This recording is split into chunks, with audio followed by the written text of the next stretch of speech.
Hiyligar Xitoy Turkiyada ko'rinishda Xitoyga xizmat qiladigan, amaliyotda bo'lsa Astırtın Sharqiy Turkiston davosiga qarshi faoliyat olib boradigan bir tashkilot qurdi. Bu tashkilotning Uyg'ur savdo sanoatchilar birlashmasi nomida Taksimda ishxona ochganligi ma'lum. Xabar qilinishicha, Xitoy bu jamiyat uchun 2 milliard dollar xomchut ajratgan.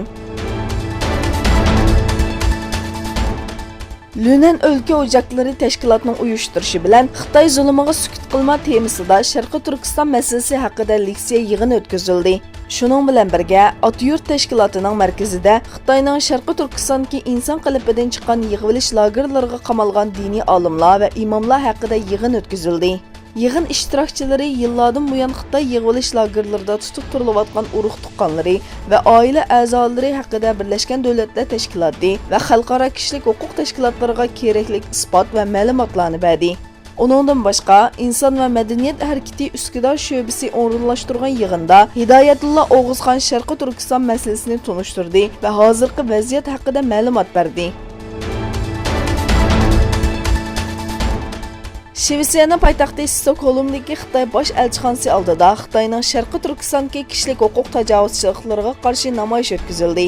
Belgiya Islom Federatsiyasining o'rinlashtirishi bilan Bryusseldagi Xitoy bosh elchixonasi oldida Xitoyga qarshi namoyish o'tkazildi. Uningdan boshqa Istanbul Baykozda Xitoyning Sharqiy Turkistondagi zulmiga qarshi namoyish o'tkazildi.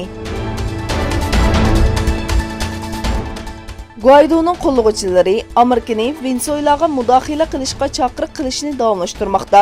Namoyishlarda bo'lsa, Isroiliya va Amerika bayroqlari diqqat tortdi. Venesuela poytaxti Caracasda minglarcha kishi prezident Maduroni qo'llash va Bolivar inqilobining 20 yilligini xotirlash uchun jam bo'lgan bir vaqtda vaqtliq prezident Guaidoni qo'llaydigan o'qituvchilarmi faoliyat o'tkazdi. İsrailiya Baş Ministri Netanyahu nima qilayotganinglarni bilamiz. İsrailiyaning bexatarligi va kelajagiga kafolat qilish uchun qo'limizdagi barliq imkonlarni qo'llanib Eronga qarshi turishni davomlashtiramiz dedi.